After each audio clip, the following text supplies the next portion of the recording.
उसके अंदर सरकार 1 अप्रैल से सर डिजिटल जो हस्तांतरण होते हैं पूंजीगत उसमें वो टैक्स लगाना क्षेत्र में भी काम कर रही है। और शेयर ने आपको 290 तक के भी टारगेट दिखा रखे हैं और अब भी शेयर सर 3-4 दिन से लगातार अपर सर्किट मारता हुआ दिखाई दे रहा है। नमस्कार, मैं स्वागत करता हूं आपका अपने ही चैनल में जिसका नाम है डीप सर्च 6। और आज बात करते हैं सर क्रिप्टो करेंसी आजकल काफ़ी ज़ोरों में है, उसकी बातें करेंगे कि उसके ऊपर क्या क्या नियम आ रहे हैं। और बात करेंगे सर टाटा की कंपनियों की जो कर्ज में डूबी हुई है और वो अपने कर्जों को उतारने के लिए क्या कदम बना रही है उसके बारे में बात करेंगे। और उसमें वो कंपनी आ जाती है इंडियन होटल्स, TTML और टाटा पावर और टाटा मोटर फाइनेंस जैसी कंपनियां उसके अंदर आ जाती है। मैंने आपको एक चीज़ बताई थी कि जब भी हमारे ऊपर कर्जा होता है, अगर उसे उतारने के लिए हम प्रयास कर रहे हैं, काम कर रहे हैं, तो हमारी ज़िंदगी सफल होगी। अगर उसे उतारने के लिए हम काम नहीं कर रहे हैं, सिर्फ हम कर्जा देते जा रहे हैं, तो पूरी लाइफ हमारी ख़राब होने वाली है। इस बात को आपको मेथड को समझना होगा।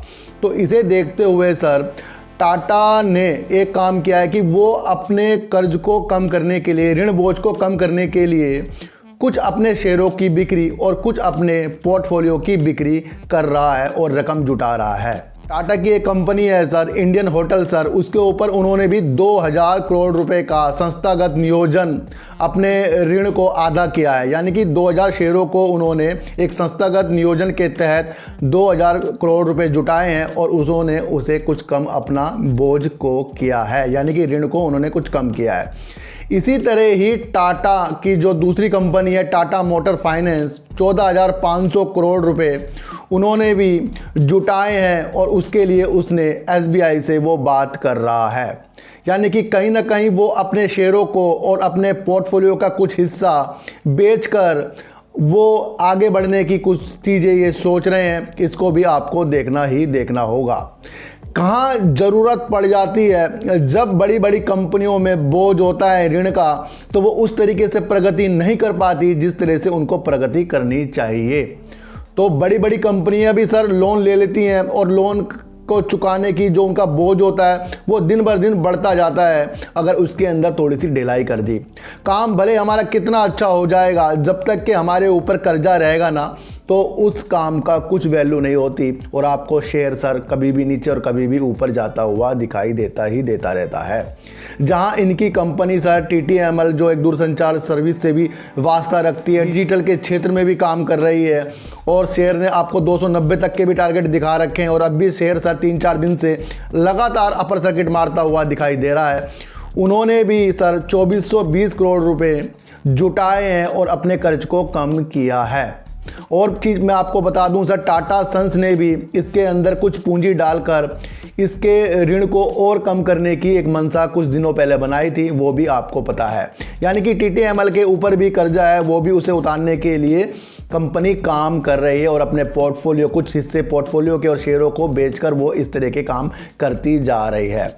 आपको एक चीज़ और बता दूं कि टाटा पावर जो ऊर्जा के क्षेत्र में, नवीनीकरण के क्षेत्र में अलग से आपको दिख रहा है और सोलर पैनल के क्षेत्र में भी वो काम करता हुआ जा रहा है।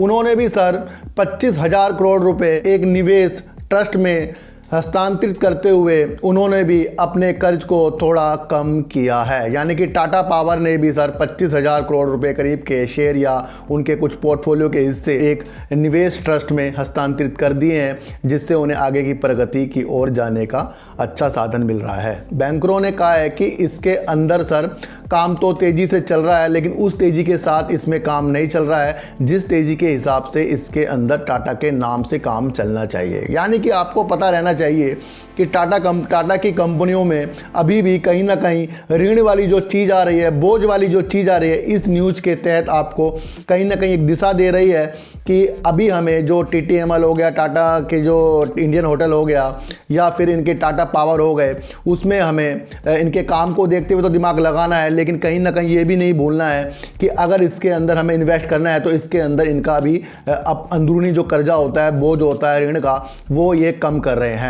और कम कम करने वाली जो चीज़ होती है ना, एक पॉजिटिव संकेत देती है, क्योंकि उस कंपनी को आगे जाकर काम करना पड़ता है। यानी कि अब आपको पता लग रहा है कि इंडियन होटल में भी कर्जा है, आपको टाटा मोटर फाइनेंस में भी कर्जा है, और TTML में भी आपको कहीं ना कहीं कर्जा होता हुआ दिखाई दे रहा है, जिसे ये कंपनी अपने शेयरों को और अपने कुछ हिस्से पोर्टफोलियो के बेचकर अपने ऋण के बोझ को आधा कर रही है। इस वीडियो से आपको एक नॉलेज ध्यान में ये रखनी चाहिए कि नाम बड़े हैं, लेकिन नाम बड़े होने के साथ साथ उनका जो ऋण है, उनका बोझ है, वो भी कहीं ना कहीं उस नाम को थोड़ा सा हल्का करने के लिए तैयार रहता है। तभी आपको इनके शेयरों में गिरावट और एकदम से उछाल दिख जाते हैं। आपको प्रत्यक्ष रूप से अपने ऊपर इस तरह से काम करना पड़ेगा कि हर न्यूज़ जो रिलेटिव होती है शेयरों से, उसको पढ़ना पड़ेगा, उसकी बारीकियों को समझना पड़ेगा। अगर आपको बारीकी समझ में नहीं आती है तो मैं आपके लिए एक डेली वीडियो बना रहा हूं, उसके अंदर आपको हर शेयरों के बारे में अलग तरीके की एक नॉलेज दे रहा हूं। ना किसी को खरीदने की, ना किसी को बेचने की सलाह इस चैनल पे दी जाएगी, लेकिन आपको वो चीज़ें दी जाएंगी जो अदर चैनल वाले आपको कभी नहीं देंगे। अदर चैनल वाले आपको सिर्फ टारगेट देंगे बढ़ते हुए शेयरों में, वो और खुश होकर उसे टारगेट को 500 कर देते हैं जो शेयर 100 पर चल रहा है। यानी कि कभी भी आपको नहीं फंसना है। एक नॉलेज ये रखनी है कि मुझे बड़े थंबनेलों में नहीं फंसना है, बन जाएगा करोड़पति, बना देगा अरबपति, लॉटरी लग गई। ये थंबनेल जो होते हैं आपको कंफ्यूज कर रहे हैं, और आपकी जो आगे जाने की स्थिति है उसको भी वो गलत तौर पर आपको ऊपर डाल रहे हैं। यानी कि आपको अगर आगे बढ़ना है ना, नॉलेज के तौर पर अगर आप आगे बढ़े, अपनी साइकोलॉजी को मजबूत करके आगे बढ़े, तभी आप आगे जा सकते हो। यानी कि टाटा ने अब अपने बोझ को कम करने के लिए ऐसा एक काम कर दिया है जो आगे जाकर इनका अगर कर्जा पूर्णतया कम हो गया तो इनकी रफ्तार शेयरों में पड़ना बहुत जरूरी है। तो बात करते हैं सर क्रिप्टो करेंसी की, और क्रिप्टो करेंसी का सर मसला ना दिन प्रतिदिन बढ़ता जा रहा है। डिजिटल करेंसी जो होती है सर, एक स्थान से दूसरे स्थान में हस्तांतर करते हुए जो भी उसके अंदर लेन देन होगा, उसके लिए सरकार ने सर बैंकों को, एक्सचेंजों को सूचना दे रहा है कि वो अपनी हर डिटेल सरकार को दे। यानी कि राजस्व विभाग को वो हर डिटेल देगा, और उसके अंदर सरकार 1 अप्रैल से सर डिजिटल जो हस्तांतरण होते हैं पूंजीगत, उसमें वो टैक्स लगाना जा रही है। यानी कि कहीं ना कहीं 1 अप्रैल से ये भी जो भी मसला होगा क्रिप्टो करेंसी से, उसके ऊपर टैक्स लगेगा, और सरकार उसके ऊपर अपना अपूर्णतया ध्यान केंद्रित कर रही है, क्योंकि क्रिप्टो करेंसी सर लोगों को अमीर बनने के जो राह दिखा दिए हैं, काफ़ी लोग बन भी गए हैं, और अभी तक हमने इसमें इन्वेस्ट नहीं किया है, क्योंकि हमें ये चीज़ समझ में ही नहीं आ रही है कि करेंसी चल रही है, कोई इधर खरीदा कोई इधर खरीद रहा, इस तरह से हम पढ़ते नहीं। लेकिन फिर भी इस वरीयता को देखते हुए सरकार ने सर इसके अंदर 1 अप्रैल से 2022 से टैक्स लगाने का एक मन बनाया है, और एक्सचेंजों को और बैंकों को लेन देन का विवरण पूर्णतया से देना है। किसी तरह का भी जो भी लेन देन इसके अंदर होगा उसका विवरण सरकार को देना तय बनता है। कहीं ना कहीं अब इसके अंदर भी आपको टैक्स लगते हुए देखने को मिलेगा।